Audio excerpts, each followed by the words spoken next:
Yes, it is the Studio Live Today podcast here on Studio Live Today. And this week's show, we'll be talking about Apple. Have they abandoned their creatives? We've got some new Macs M2s that have just been released. And should you be using YouTube to premiere your music? All that and more here on the show. But I'm actually really lucky this week because I'm not flying solo. You don't have to listen to me rant for an hour. I have a guest ranter or rantee joining me here on the show today. Please welcome back to Studio Live Today, Mr. Thomas Christ. How you doing today, Tom? I'm doing well. How about you, Pete? I'm doing exceptionally well. I'm having a great time. It's the end of the week here, and we're going to talk music. Now, for the 4% of the audience here that may not know who you are and what you do, why don't you tell folks a little bit about the Thomas Christ story so far? All right, so Thomas Christ is my musical project of, where are we at now? 24 years, I think it is. Going on 24 years, because I started in 1999, and, so just started in my basement, with some Casio keyboards and Radio Shack microphones and a mixer and a mini disc recorder, if you remember those from back in the day. And I just started producing albums. The first 3 albums, I had to do everything live to tape because I didn't have any multi-track capabilities. And then on my 4th album, I finally got a digital 8-track recorder from the Boss BR8, which was like a revelation because I was able to actually record multiple tracks and multiple takes, which is good when you're a solo musician. Oh yeah. And so then I've produced I think I'm up to like 18 albums now. That's one of the weirdest things that when people get to know you and they look at your back catalogue and then they start counting up those albums and they're like, 18 albums? I mean, obviously you've been doing this 20 plus year, but we'll talk a little bit about that because obviously in terms of releasing music, it's something that you've done an awful lot of. And getting to the point where you are now, obviously digital and online and using a lot of different things. And now you are kicking it pretty hardcore on YouTube. Yeah, well, I have to say I ran into this individual on YouTube named Pete Johns, and I saw I was actually doing a YouTube search for if anybody had, or just a Google search for if anybody had ever recorded an album on using GarageBand.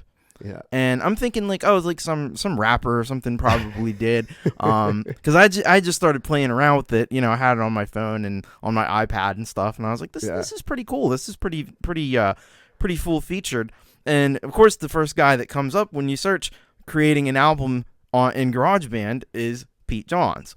So I watched. He had like a whole 18-part series or something on producing and from beginning to end producing an album in GarageBand, and I'm terrible because I can't remember the name of the album, but that's fine. It's all good. PeteJohns.com. Yeah, go to I can't actually remember what that one. That might have been the original EP even, but the album was Selfish Aware, and the EP was called Recoil, right back in the day. So it would have been one of those. But it was probably Selfish Aware, I'm thinking. Yeah, it might have been because I reckon that was about the time 2018 that you first joined the community, and then from there. And I know, look, we'll get into the podcast. We've got a heap of topics to talk about here, but again, I wanted for folks that didn't know you, I wanted to know a bit of the backstory, but.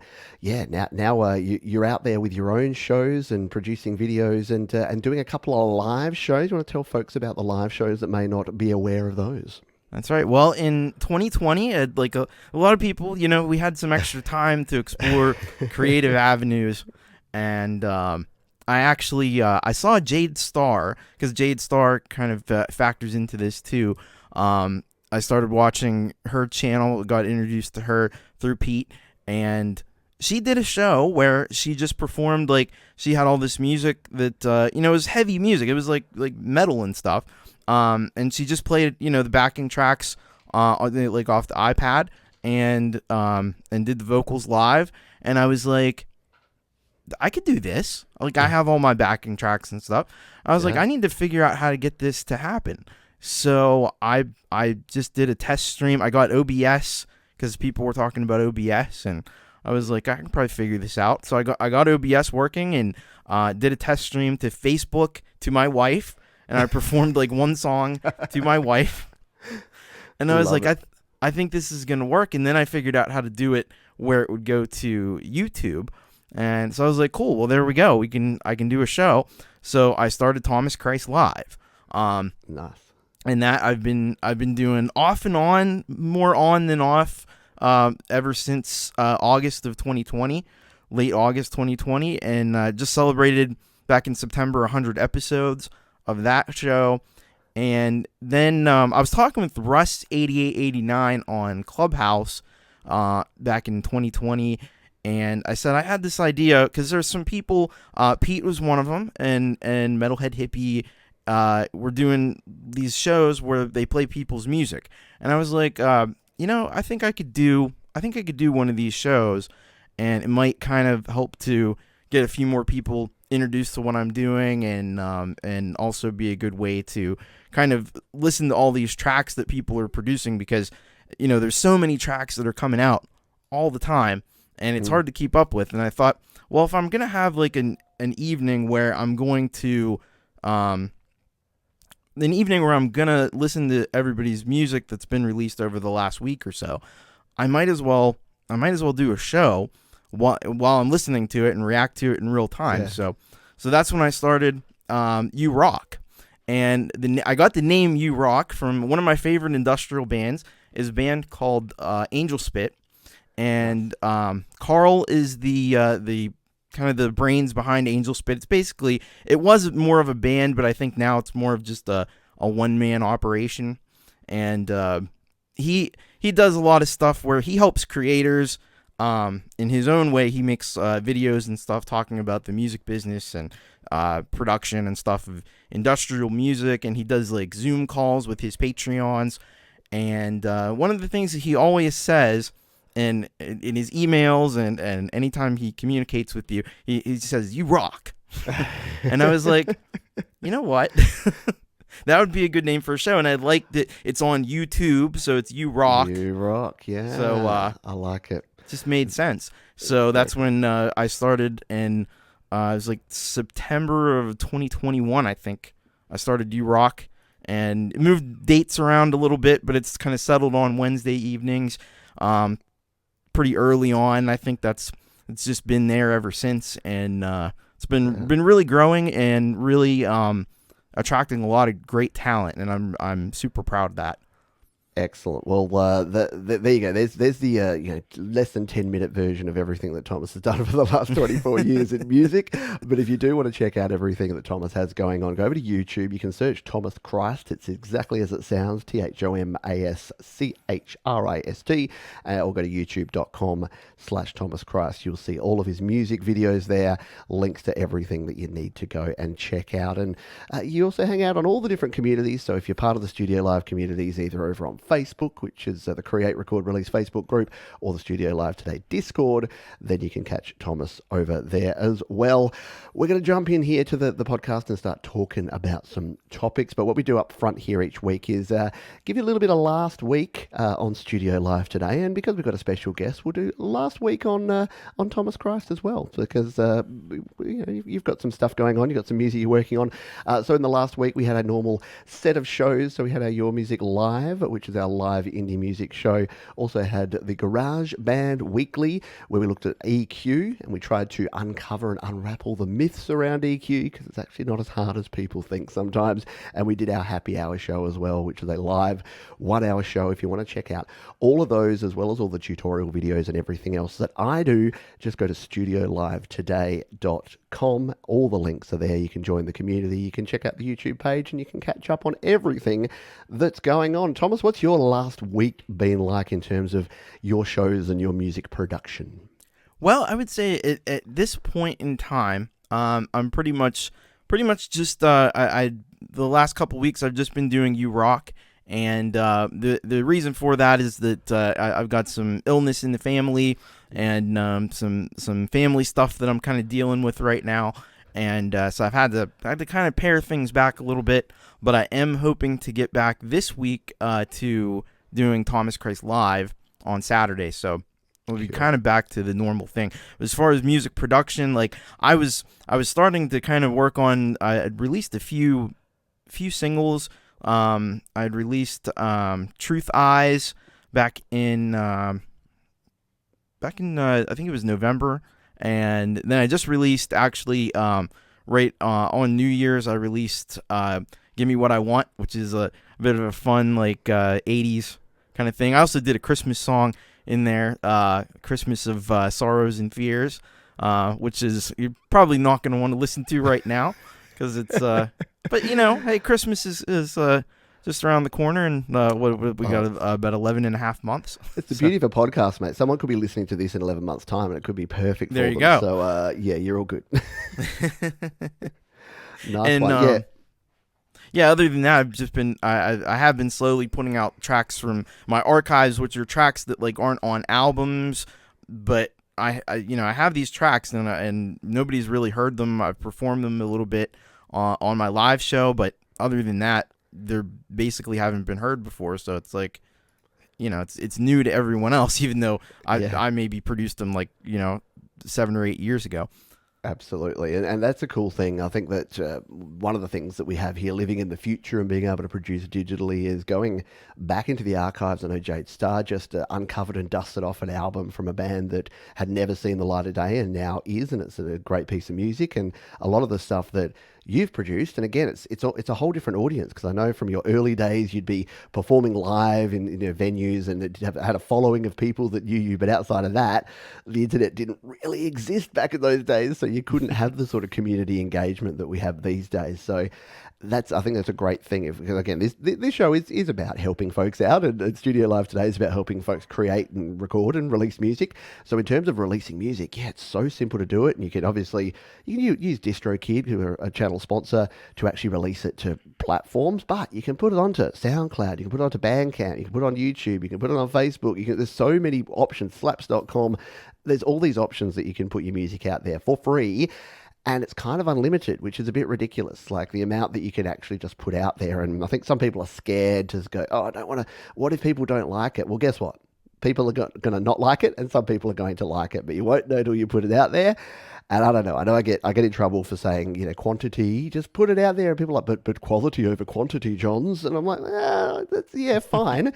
But who's the gatekeeper of quality anyway? For some people, some of the quality music being released. Have you watched Australian Idol or American Idol these days? They call that quality music, and I call that trash. But someone likes it because millions of people tune in every week. So, yeah, it's in the eye of the beholder, or the ear holes of the beholder when it comes to music. It's all subjective. It's all subjective. Exactly. Don't chase perfection. It's all subjective. Yeah. just slap it out there. So that's what's been happening last week with me and with you. Let's dive in here to our feature topic. Now, I asked Thomas to give me some ideas, and he came up with this one, and it turned out to be more relevant. He was a bit clairvoyant with this one because it's more relevant than ever, given that we've got some announcements from Apple this week about some new Apple Macs and some products that are coming out. But the one thing we haven't seen is a new Mac Pro, and Apple seem to have changed their strategy a little bit. And you asked the question, and the question is this: has Apple abandoned creatives? So I'm going to throw that out here, because we're recording this podcast live on YouTube. So if you're watching this podcast live and you would like to chime in, we'll read out some of your comments as we go through this. But Thomas, let's start with you.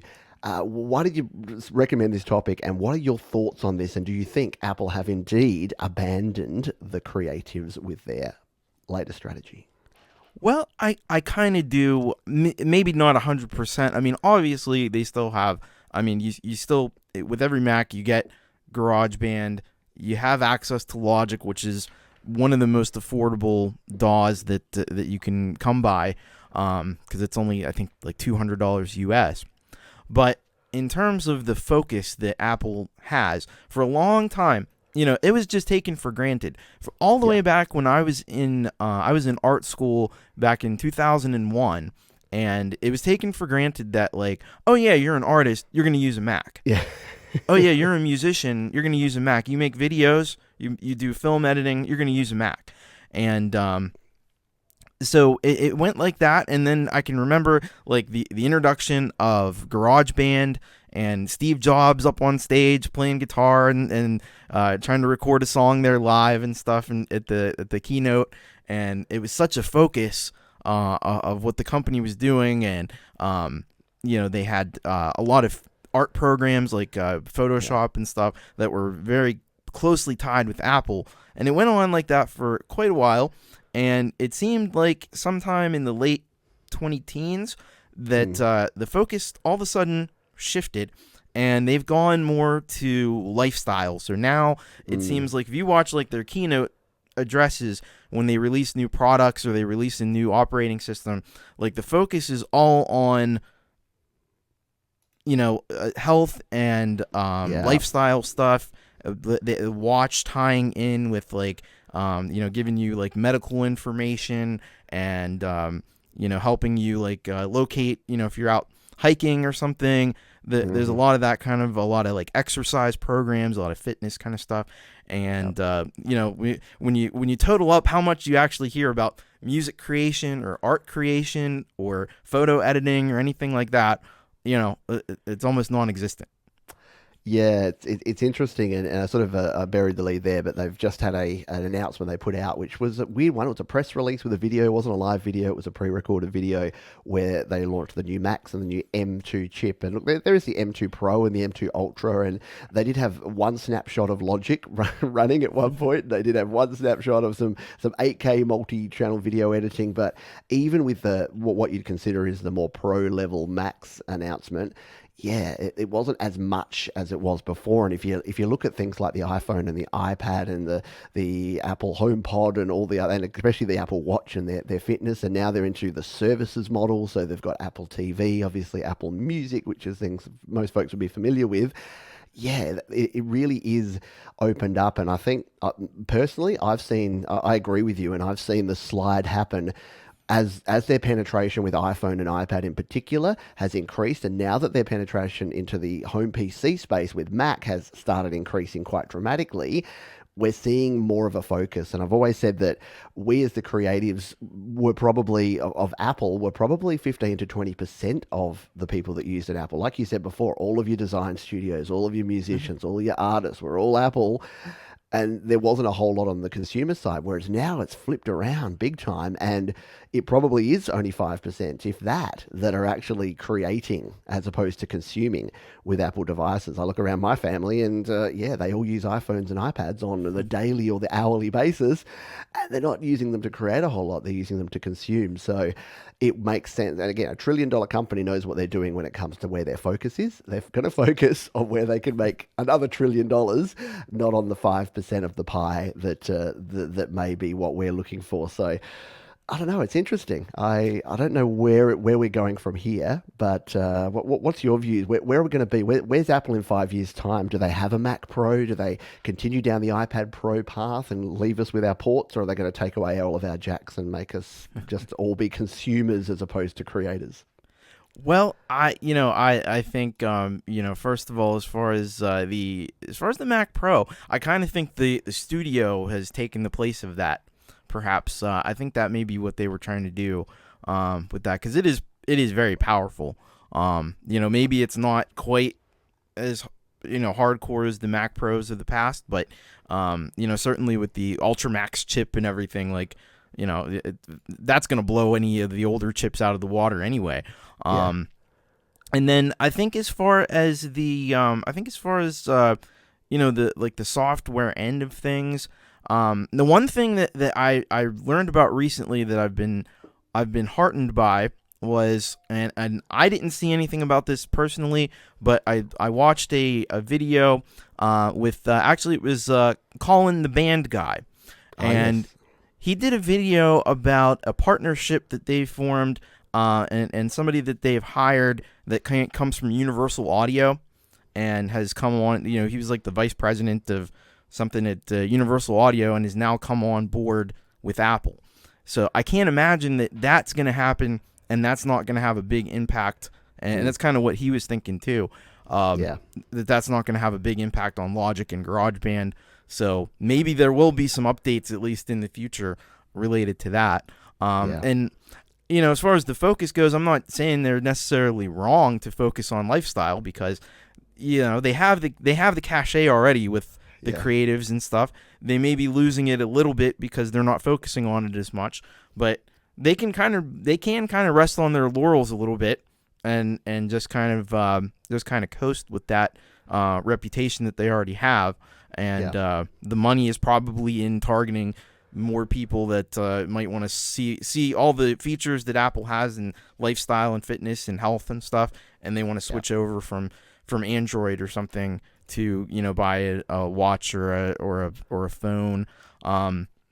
As far as the ports and stuff, I think like with the iPad, you're definitely going to still have some type of a USB-C port. With the phones, it does seem like they may be starting to move towards portless because they want it to be waterproof. That's probably the reason that they would do it.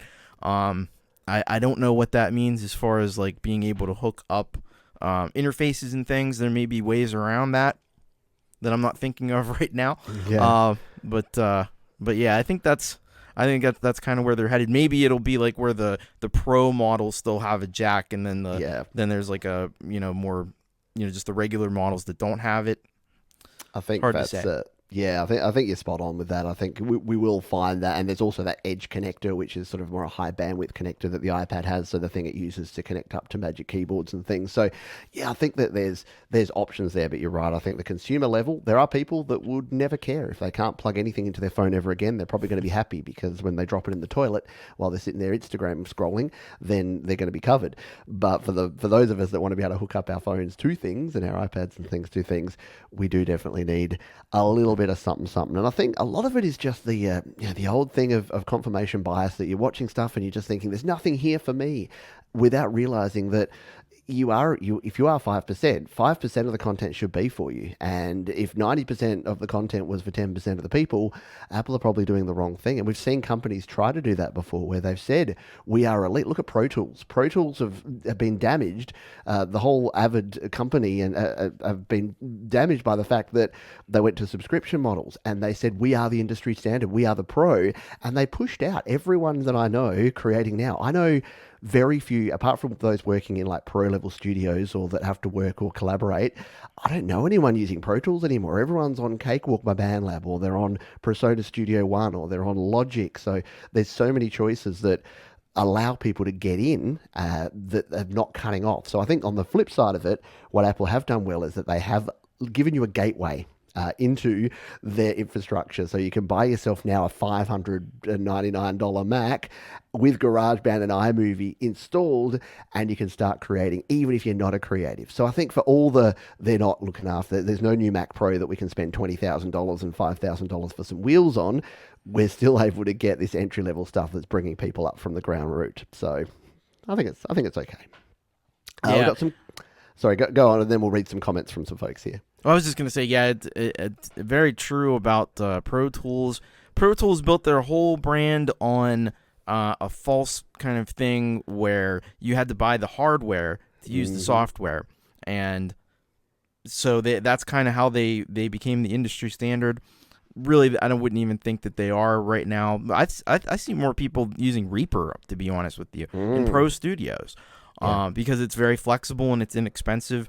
And the same thing with Photoshop, because Adobe has kind of gone the same route as Avid with subscriptions, and now there's things like Affinity Studio, and there's lots of different options out there.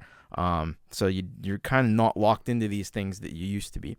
Absolutely. Yeah, I'm here for and on the video side, I don't know anyone that's cutting in Premiere Pro anymore, and even Final Touch seems to be going down. It's DaVinci Resolve is the absolute up-and-comer, and whether you're amateur and you're using the free version or pros using the pro version, DaVinci Resolve seems to be crushing, and everyone's using it. So there's some changes afoot. Let's grab some comments from the folks who are here live. And if you do want to catch the podcast, if you're listening on the audio version, we do record it live every week, which is on a Thursday afternoon or evening, or a Friday morning, depending where you are in the world. But head to studiolivetoday.com for all the information. Dan Ekberg Music says they're waiting on the M2 Ultra or the M2 Ultra Massive.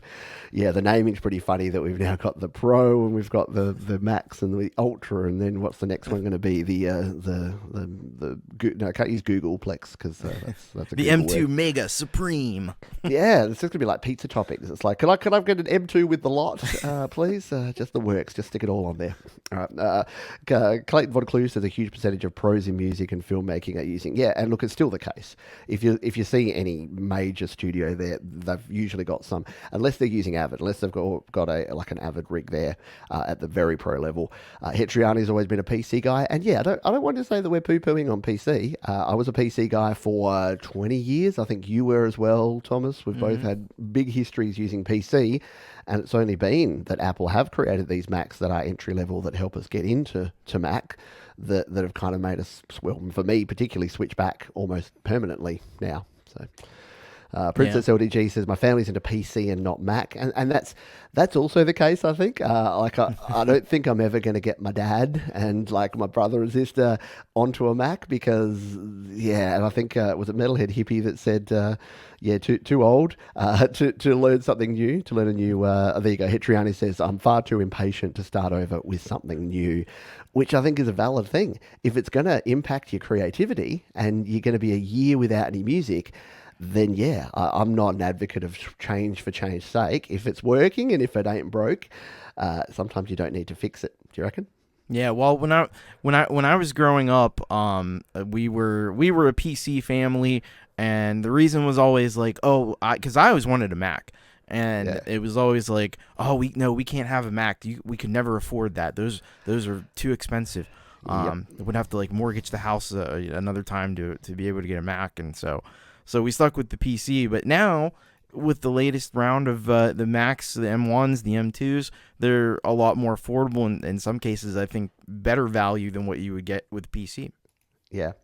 Absolutely. Gregory O'Sullivan says, I'd say Apple is still making hardware very well suited to video editing. Yeah, absolutely.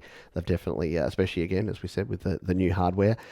Johnny says, I liked Apple and most of the software, but the new Apple sealed case means no mods, but Logic's still easier than Pro Tools and makes more sense. Yeah, what's your view on that? Look, we'll use this to kind of segue into the next topic. I just wanted to chat really quickly about the fact that we do have new Macs. So if you're listening to us here in January of 2023, we got a big surprise this week when Apple announced the brand new Mac Mini M2 and the new MacBook Pro 14 and 16 inch with the M2, M2 Pro, and M2 Ultra chips in there. No, Max, sorry, not Ultra. Ultra's not there yet. It's confusing, naming conventions.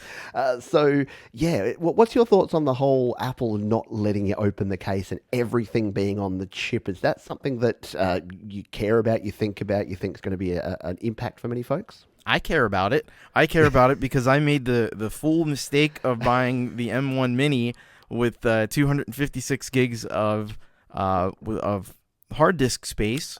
And who would ever do that? Oh.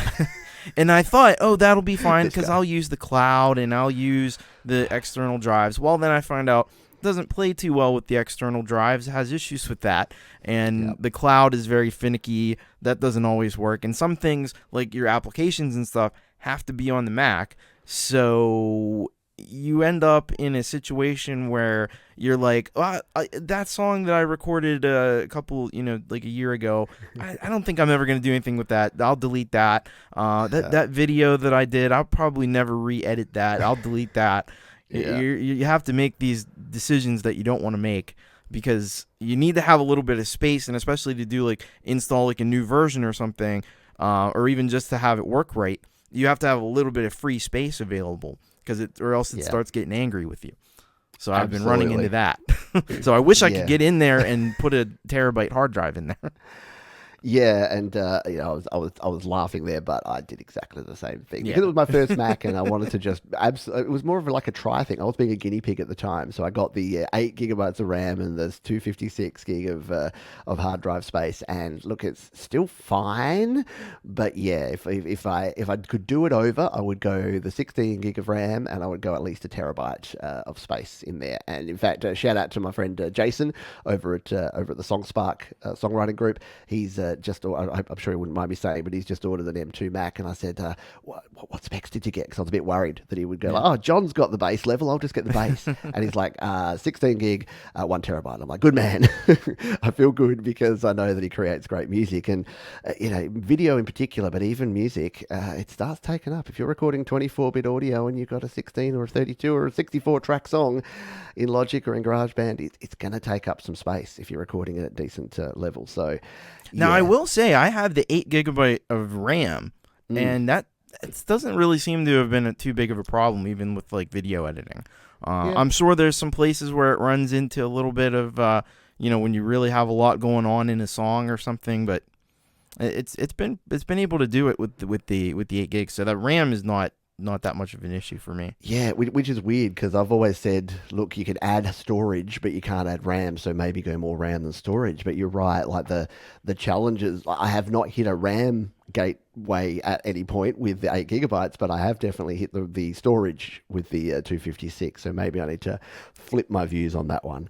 Mark Bro says that Apple's targeting lifestyle because in this day and age, that's where the money is. The creative people are already on board, so they'll do just enough to keep them. I think you and I could have said exactly that 15 minutes ago, and that would have covered this entire topic. So, as usual, Mark Bro is giving us the exact information we need. Metalhead Hippie, by the way, Metalhead Hippie, if you are looking for another independent place to share and to listen to great music, similar to the U-Rock show that we talked about of Thomas's before and my Your Music live show, the Metalhead Hippie does a few shows, just a quick 7 or 8 hour show that he does a few times a week. So you can go over and check that out. Just search Metalhead Hippie, exactly as it sounds, with a PPIE at the end of hippie, on your YouTube, and you'll find Metalhead Hippie's shows and join that community. Feisty Feather, this is exactly how I felt when I first started using Macs. She says, I felt lost when I would jump on a Mac at friends or at work. I was the same. I would go to the Apple store because I'd had iPhones and iPads, and every time I go to the Maple? Oh, that's the Simpsons thing. Apple store, I would go and check out the Macs, and I would get so lost on the old versions of OS, the tigers and the lions and the other ones. I would have no idea what I was doing. It had one mouse button, and you'd have to click the wrong corner to close a window, and then you'd close it, but it wouldn't really close, and I was just so frustrated. But I think the benefit now is that if you use iOS devices, you can pretty much use a Mac device, because the latest versions of Mac OS are basically like a desktop iOS these days. Yeah, not much different at all. You can, if you're used to using, but there's a little more complexity to it, I will admit. And for me, I didn't find the learning curve going to Mac that difficult at all. I just kind of took to it, and it just made sense to me. Yeah, it's doable. It's not as bad as I thought, and that's coming from an old guy that doesn't like change that much. So, but I still don't get into Terminal or anything like that. I see those, sometimes when you look up how to fix something, and it's like, just go into Terminal and type all this stuff. Yeah. Just open up the command line and just edit these register entries, and I'm just like, oh hell no. So you can definitely go. You can go different ways. So that's our feature topic, and we're halfway through the show, so we've got other things to talk about here that I wanted to jump into. So you suggested this topic here, and again, because this show is all about helping folks create, record, and release, therefore share and I guess promote their music, I get a lot of questions about promoting music, and the latest and greatest thing that I know that I've done, I'm pretty sure you've done some of these, and I see a lot of people in the community do, is premiering their brand new songs as videos on YouTube. Thomas, tell us about what this is for folks who may not know what the heck we're talking about there, and do you recommend it? Do you think it's the way folks should be going with their music? Yeah, so YouTube is introduced, it's been around for a while now, where you can take any video and you can upload it, and you can set it as, you can just release it if you want, but then you can also set it as a premiere, and you have a countdown, you have a set time, and it's almost like a live show, except, you have it at a certain time. So a lot of people have been taking advantage of that, and so I have a bit of a controversial opinion, as I want to do. I'm not the biggest fan of song premieres like that, on individual song premieres, and the reason, it just kind of sometimes feels like, and it depends so much on the artist and the circumstances and the nature of the track that's being debuted, but you're gonna have like a 2-minute countdown for like a 3-minute song, and everybody has to be there at a specific time. Now, I am a little bit biased because I have a show, and you have a show, and Hippie has a show. I love when people premiere songs on the shows, and I think you're going to get a bigger audience that way. And I think you're going to get, I think Hippie maybe was the one that came up with this technique.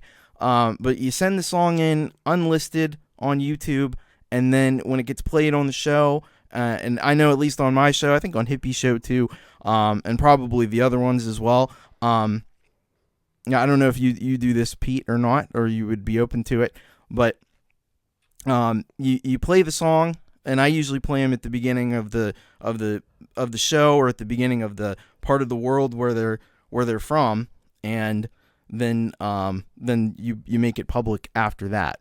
And I think that's a good way to do it. I know it doesn't work for everyone, and I guess it depends on the circumstances.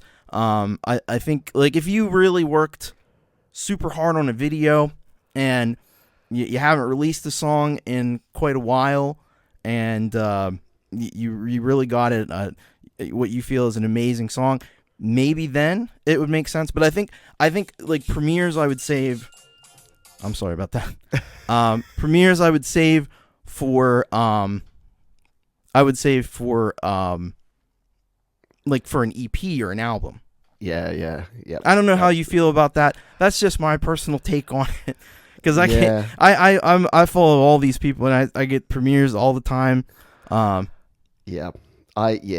must admit, I come and go on this sort of stuff. I have premiered videos, but I've found that longer form video premieres are a lot more effective. So, for instance, a lot of the shows I do that are an hour long, if I can't do them live, I do them as a premiere, and you get the same kind of live show feel, because you get people that can get there at a certain time, they can interact with a live chat like we're doing right now, recording this podcast live on YouTube, and you get that community feel. But you're right, the last few premieres I've been able to get to, because first of all, it's the pressure of knowing when to be there and being there in the chat room, and then, like you say, it's 3 or 4 minutes, and then you're like, good song, you're trying to quickly get your comments in there before the end of the song.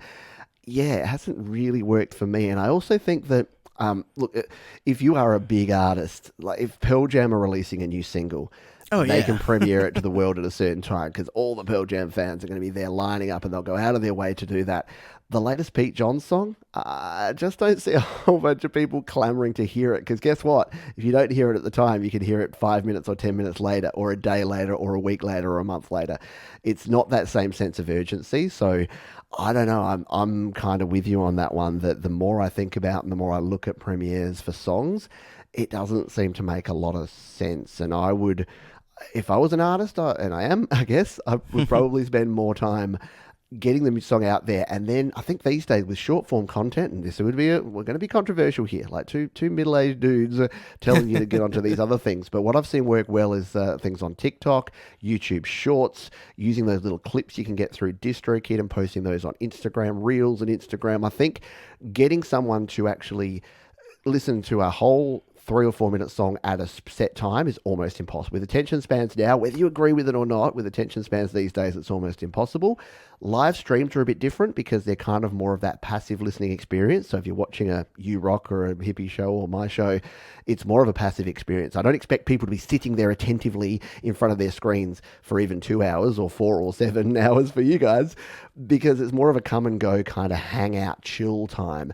Whereas I think that with music, I think you just need to get it in front of people and get a snippet of it in front of people so that it attracts their attention and they go, oh, that actually sounded really cool. And then they may go and check it out if you can draw them to the place where you want to send them to. And I know I'm biased, but that's why I think that something like DistroKid's so good, because if I meet someone on the street and I tell them I'm a musician, they're like, oh, really? Where can I listen to your music? And I'm like, got Spotify? And they're like, yeah, and just type in Pete Johns, and there I am. And I think that's a better way than to say, I'm premiering a brand new music video at 4 p.m. Eastern time on Thursday, the 17th of February. And they're like, great, thanks, I'll totally be there. And yeah, so I don't know. That may sound negative, and I don't mean it to be, but I think a lot of people spend a lot of time and effort and energy. And then the disappointment factor when, I've had 5 people and 3 people and 7 people show up for these premieres of mine before. and it doesn't feel great. So sometimes you think I went to all that effort of setting it up and no one showed up. It's like having that, having the party and standing there with all the decorations and no one's there to eat the food. I don't know. I think perhaps another alternative to it could be like if you really don't like the idea of premiering it on like a show, another possibility would be you can actually set up in YouTube. You can set a video to go public at a certain time, so you can set it at like on Friday at 3 p.m. and you could make like a short. People are doing the shorts now these days. You can direct people to that or say that I'm going to be putting a song out. It's going to go live at 3 p.m. So go and check it out when you get a chance, and that could work too. Yeah, because that way people can kind of go and check it out when they have the time to do it. And exactly, yeah. Yeah, it's an interesting one. I don't know, and I'm sure people have different views on it. So if you do have different views, feel free to hit us up and to let us know if you're watching this one on the YouTube. Then you can leave a comment here, or you can find out the ways to interact with us. Go to studiolive.today.com. I've got all the links there, or at youtube.com/Thomas Christ, and jump in his comments and tell him you're wrong, Christ. Premieres are the best thing since sliced bread and always will be. Joe and Barry Glenn have got a comment here. Yeah, agree. Over in a flash, no time to comment. Again, the community here say what we say in like 4 words. We're just like ranting for 10 minutes and they say it in 4 words. So there you go. So premieres, we both put a big line through premieres. Okay, got it. You mentioned this one, and you said, should you start a pod, which I'm assuming was a podcast as opposed to a pod coffee machine, which it could be. Should you use pod coffee machines? I think they're bad for the environment, but podcasts and podcasting, like obviously I did a podcast for nearly 2 years and then put it on hiatus, and then I don't know, there was something, I got bitten by the bug. I was listening to a bunch of podcasts and I said I kind of need to have an audio format thing again, and that's what you're listening to right now. So we're getting a bit meta here. So what was your thoughts on this one when you threw that topic my way, Tom? Well, I thought, hey, I'm here on the podcast, and you're on episode 3. This is kind of more of a question for you, really. Yeah. But bounce it straight back at me. I like it. Yeah, but yeah. So I think a lot of people, and I remember, like watching my Mel, some of the other shows that you do, and people would often comment like, "Oh, I wish this was a podcast," or "I wish I could have this in podcast format," or "I wish you did a podcast." And other people may be getting those questions too, and so my curiosity is there something to be gained in doing the podcast over just doing like YouTube videos?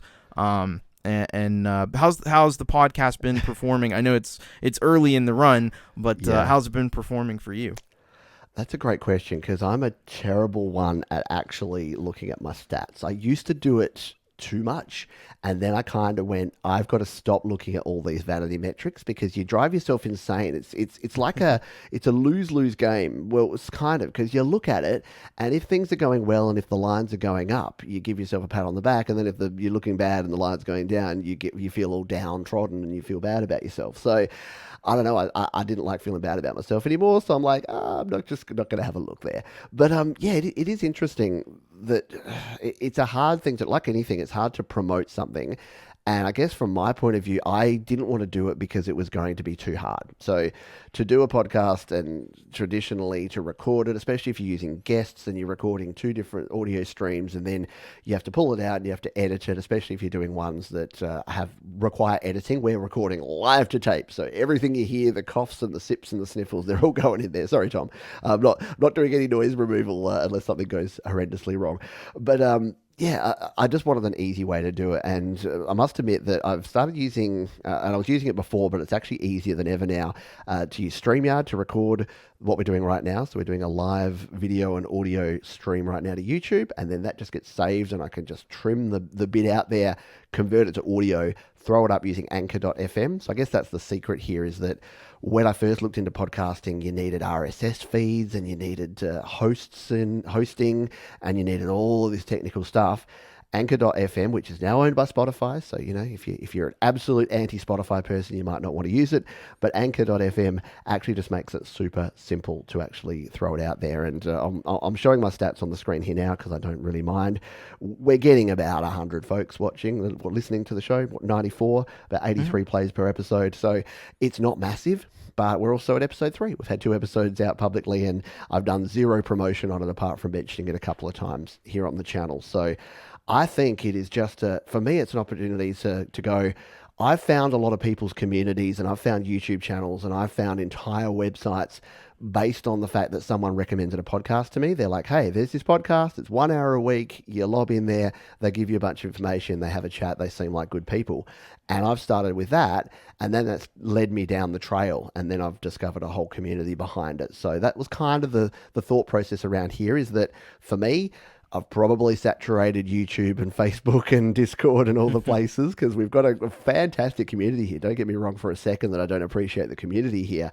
But when I look back at my mission statement of this channel and of my brand of Studio Live today, it is to help as many people as possible create, record, and release their best music. And I couldn't help but think there are people still out there that maybe they're not big into Facebook, or maybe they don't watch a lot of YouTube, but maybe they just are unaware that there's a community of people, this underground movement of indie music that are actually creating and recording and releasing music, and that they can do it too. So that was a long way to say. I bet one of the community could have said that in about a sentence, to say, you should start a podcast if you want to try and promote your video content to an audio-only audience that maybe don't watch video much.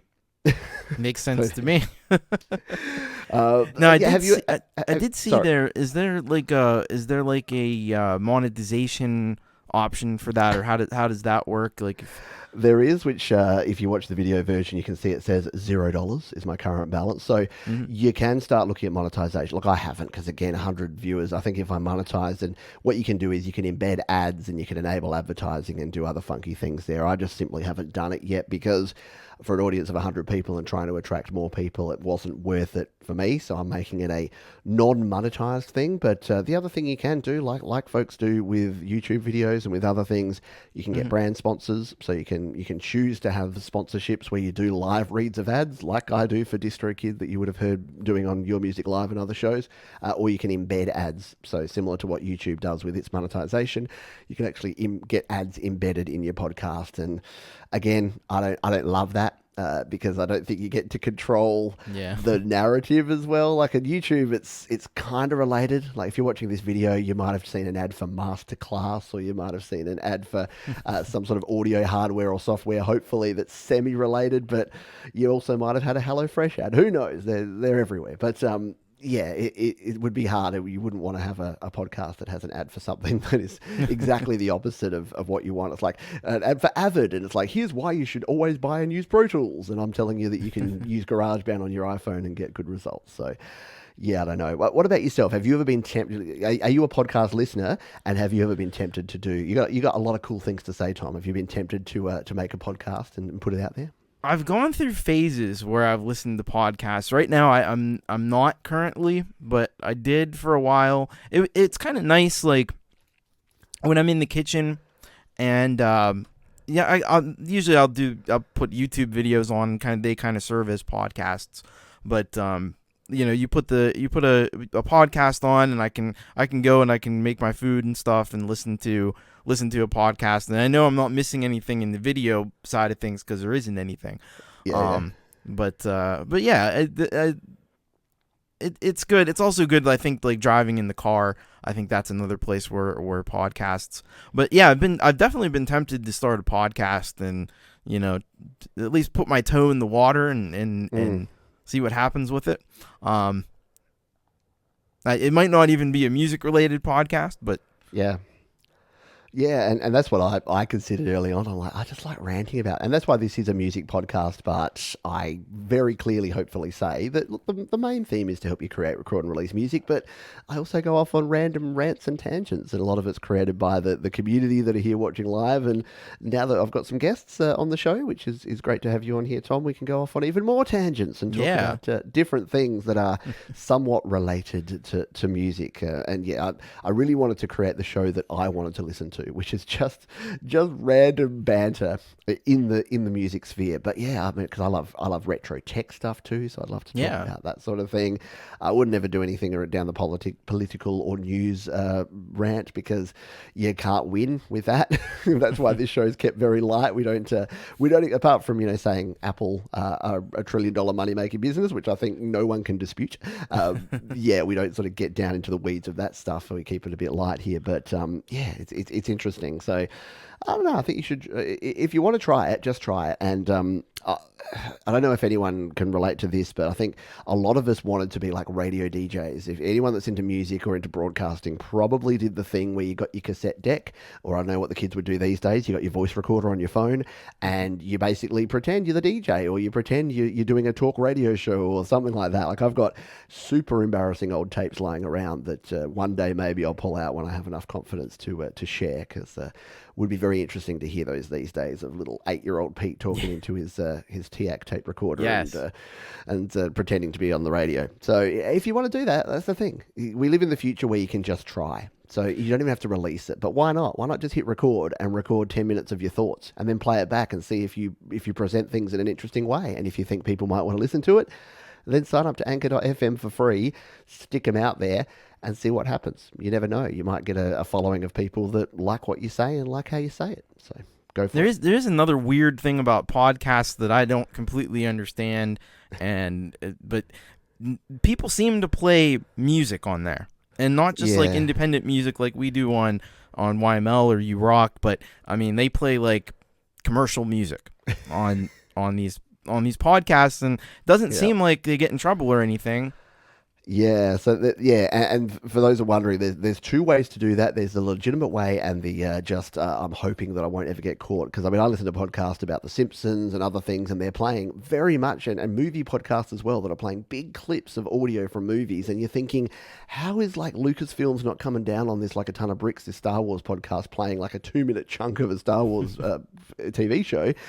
And it's a bit the Wild Wild West. It's a little bit like what YouTube was early on before Content ID, or what the Napster was back in the day, where it's kind of hiding in plain sight, but no one's really caring. And I think unless you're a Joe Rogan, dare I say, or anyone that's making billions of dollars through advertising, they're not making enough money for people to be coming after them at the moment, or the ones that are making money in different ways. So if you are a podcast with a Patreon that's making most of your money, and then you're playing unauthorized, like copyrighted music as part of that, where does that person go? They'd literally have to sue you and try and get your Patreon earnings. So I think at the moment the copyright holders aren't even trying. The cool thing is, though, if you want to do it legitimately and you wanted to be like a DJ host, Anchor actually have the ability to play anything on Spotify. Because they've got a deal with Spotify, you can actually use that music, and I'm assuming that Anchor just absorb the cost of those small amount of royalties that go back, because they cover the platform, and they're owned by Spotify, and they figure that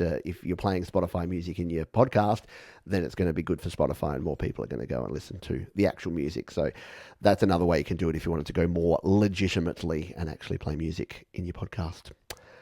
Where are we at? We've got about 10 minutes to go, and we've got a couple of topics, so we're going to have to do, and we did have, we got some questions as well, so we'll go fast here. An hour just flies by when you're doing this sort of stuff, doesn't it? It really does. Amazing. Time McFlies. Time McFlies when you're having fun. Someone. Some guy. So a couple of quick ones here. We'll do these in sort of turbo. So you mentioned, and this is going to get back into the actual music creation. We do talk a bit about music creation here, but something I get asked about a lot, and you mentioned it here, and that is EQing sounds that are in the box. So your virtual instrument sounds, your samples, your plugins, things that you're actually putting in your track. Do you need to EQ them, and do you need to add additional effects, or do you trust that the sound has been set in a certain way that it's probably already had all of that processing applied to it? What are your thoughts on this, Thomas, and what do you do? Because you use some synth sounds and you use some samples and things within some of your music. What do you do? What's your thoughts? Yeah, so I've heard people express the opinion that because the sounds that you get like in the Apple loops, or in a lot of like the Rompler type plugins and things like that, because they're already processed, that you really shouldn't have to do much EQing or processing on those sounds. And I think there's some merit to that actually. Because they are kind of EQ'd to fit in the mix. They are kind of a lot of times there's a little bit of compression already applied to them, and Dan Ekberg actually has it exactly right. It was Russ that Russ 8889, I think, that was one of the folks who mentioned that to me. So my approach to it is I still do it because I feel like you kind of have to get everything to fit together, even though things may be pre-processed and pre-EQ'd. You shouldn't have to do as much to it as you would with something you record, like with a microphone or something that goes into your audio interface like a guitar. But you need to make things all kind of, it's like a puzzle that you're putting together, and you kind of need to make things fit together and make space for everything. So I still think you got to do a little bit of EQing, but I try to keep it to a minimum, especially with those kind of like pre-processed sounds. Yeah, it's an interesting point, and I'll just give my opinion really quickly on it, which is that, and I think Doug Kidder said bottom line is, does it sit in the mix? And that's the thing. When people say, should I do this generic thing all the time to this one thing that I do? The answer is always it depends, and I know that frustrates the heck out of people when I say, it depends, because different situations you may need to or you may not need to. So if you're throwing a loop in there that's really crispy and it's got a lot of top end because it's like a hi-hat or something like that, but the rest of your mix has a whole bunch of high-end stuff, you might want to EQ some of that out because it might be overloading it. But if it's the only thing up around that frequency, you probably want to leave it in there to give yourself that nice sort of dynamic range across all your frequencies. So it really does mean you have to listen. Once you put your things together, and I think I mentioned in a recent EQ tutorial that the biggest mistake I see people making is EQing in an independent solo track, which doesn't make any sense, because your EQ of your song should be all about, is your frequency range balanced? And there's no way, you don't want to balance every track, because you do want more bass in your bass and your kick drum, you do want more mids in your vocals and your guitars, and you do want more high end and air in some of those areas, keyboards, instruments and synths. So if you just sort of do everything independently and put them all together, you'll probably have a big muddy mess, because you'll have tried to harness and get the right frequencies on everything. So it definitely depends. I don't add any EQ unless I listen to it and go, it needs something. So I guess my answer is I don't do it, but sometimes I do. Which is a very disappointing answer for many people, because they just want to know. They want to know, how many dB do I put what frequency to where? And you just can't answer that. Yeah, it's kind of like, I kind of look at it like what you do with guitars. Because people are enamored with this guitar sound where you have the scooped mids, and it sounds really awesome. When you run through distortion and overdrive and everything, and you have that scooped mid sound with really turn up the high gain, the high frequencies and the bass frequencies, it sounds amazing. Yeah. But when you listen to it by itself, but in a mix, it gets really muddy. It just gets lost. You really need a lot more mids and a little bit of the highs, but not so much, and it can sound not that great by itself, but when you mix it with the bass, when you mix it with the other instruments in the track, it all kind of gels together and it makes sense, and it makes the guitars pop out. So I think it's kind of like that too. Yeah, totally. Totally. We're going to have to just jump into question time and then finish off here, because for whatever reason, the two of us can really talk, and we've talked a lot about a lot of these topics. So I think the same thing happened last time. Yeah, right. The same thing happened last time you were on the show. I think most of the topics today are left over from the last time you were here. So we will keep the other topics as leftovers for next time you're on the show, because I'm sure it'll be happening in the future. But a couple of questions that came in here. This should be an easy one from Doug. How's the weather in Pennsylvania over there? Are you are you staying warm? Are you buried under snow? I know that's been pretty extreme for a lot of folks in North America. How's it going? No, it's been amazing. It kind of concerning at the same time, because we've had virtually no winter except for like a week after, like right around Christmas time. We got a little bit of snow, but other than that, it's been like very, very mild, like spring and fall like weather, and mostly just rain, which is I'm sure, like in the global scheme of things, very concerning, but I'll take it. I haven't had to shovel any snow.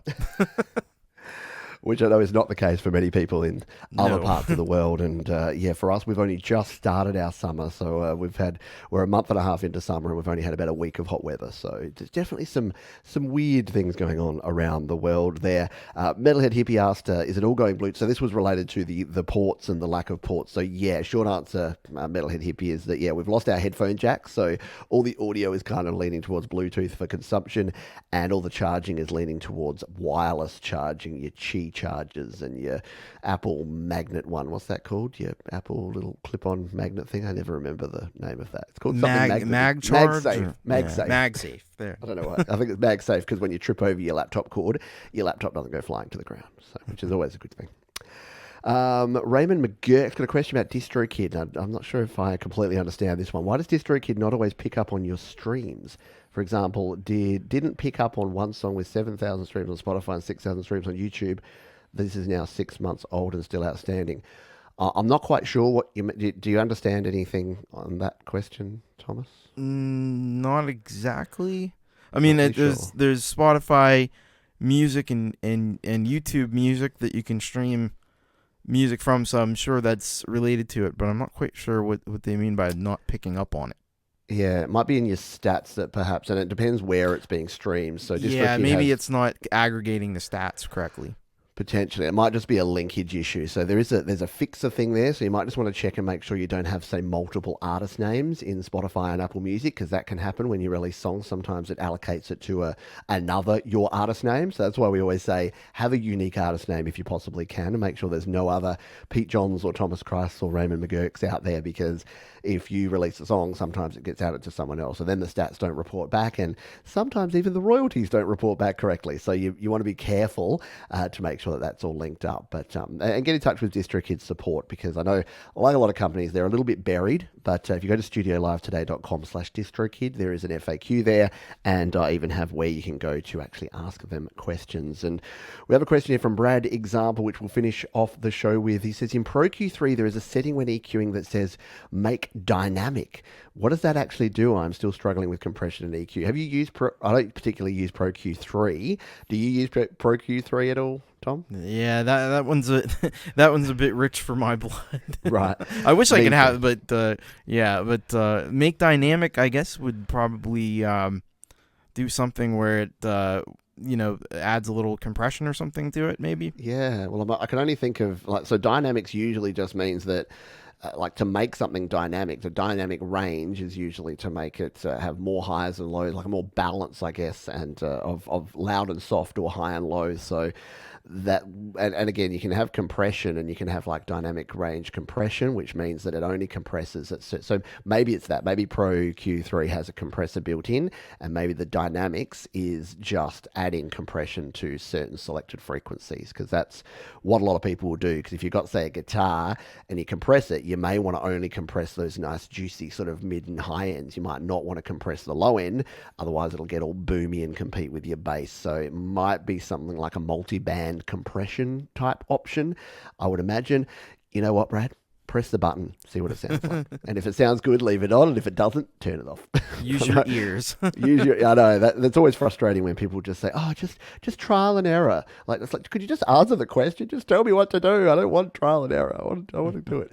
The other thing that Guzzo says, I believe it takes a few months. Yeah, that's a really valid point around Raymond's question from before. You won't get reporting straight away. So it's usually between 2 to 3 months for stats and for royalties to report out to DistroKid from places like Spotify and Apple Music. And that's probably the biggest question, the biggest frustration people have when they release music at first, is that they release their music, they've had 1,000 streams in the first month and 2,000 streams in the second month, and then they hit the third month and they still haven't been paid. And they're like, what's going on here? And yeah, it is about a 3-month delay or lag between that. And look, that's just because all these systems are probably pieced together with duct tape in some server room out the back. Like, I don't think it's not a well-oiled machine like you would think it would be. It's all kind of just piecemealed together. So it will take you a little while to see those numbers pop up there as well. That is going to have to do it, because we are already over time here, and I like to keep this podcast to around the 1 hour mark. So we have some other things we'll talk about next time, but let's just talk a little bit about what's coming up this week on our channels on Studio Live today and over at Thomas Christ. So here on Studio Live today, we have the happy hour. I'm doing covers of covers this week. So I'm doing famous cover songs that were made more famous by the cover artist than the original artist. I thought that might be a fun one to do for the happy hour. We've got GarageBand Weekly and, of course, the Your Music live shows. This podcast will be coming out as well in video and audio format, and you can get the audio format at studiolivetoday.com/podcast. Thomas Christ, what is happening in the next week over on the Thomas Christ channel? Well, I just had the great epic U-Rock show last night. 6 hours of it. 38 tracks. But I'm hoping to this Saturday, unless something really crazy comes up and things are a little unsettled for me. So hopefully I'll be able to do it. I'm hoping to come back with Thomas Christ live right after Pete's Happy Hour at 9:15 p.m. this Saturday. So that's Eastern time.